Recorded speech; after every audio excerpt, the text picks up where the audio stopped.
Hello students, welcome to my channel. This is Roshan sir Max. My dear students, कल से आप सभी pre final exams लिखने वाले हैं। माय डियर स्टूडेंट्स, मैं 3 मॉडल पेपर्स के क्वेश्चंस अपलोड करूंगा। अच्छी तरह प्रैक्टिस कीजिए और एनुअल में भी यही क्वेश्चंस आपको पूछे जाएंगे। आप टेंशन नहीं लेना कि प्री फाइनल में नहीं है, तो एनुअल के लिए बहुत इंपॉर्टेंट क्वेश्चंस है। सबसे पहले ये पैराग्राफ तो रहेगा, ये जनरल टॉपिक रहेगा, आपको अपनी तरफ से पढ़ लेना है।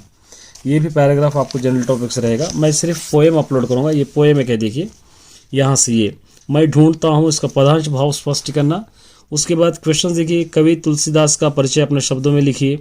कवि रामनरेश त्रिपाठी के सुख दुख में कैसे रहने के लिए कहा है। पर्यावरण को दूषित करने वाले, ये याद कीजिए पाठ के आधार पर, ये भी याद कर लीजिए।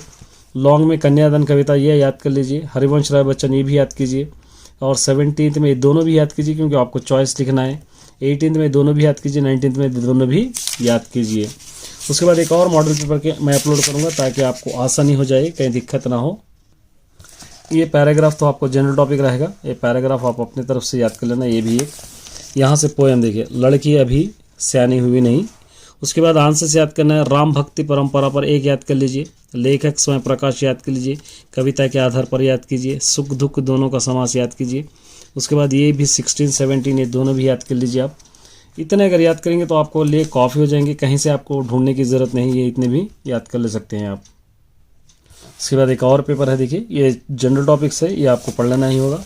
और यहाँ से क्वेश्चंस देखिए, एक पोएम है कितना प्राण, ये भी याद कर लीजिए। यहाँ से श्री श्रीधर पाठक के बारे में, नारी जीवन, कन्यादान, ये 15th कवि, ये आपको अच्छी तरह याद करना है। भारत की प्रमुख कविताएँ, ये भी, नेताजी का चश्मा, ये दोनों, ये मंगल और ये दोनों भी याद करना है। बट ये स्टूडेंट्स, इतने क्वेश्चंस अगर आप पढ़ लेंगे तो आसानी से अपना एग्जाम लिख सकते हैं। मैं आपको गारंटी दे सकता हूं कि यही क्वेश्चंस आएंगे, एनुअल में भी यही आएंगे। उम्मीद करता हूं कि आप अच्छी तरह याद करके लिखे होंगे। Best of luck.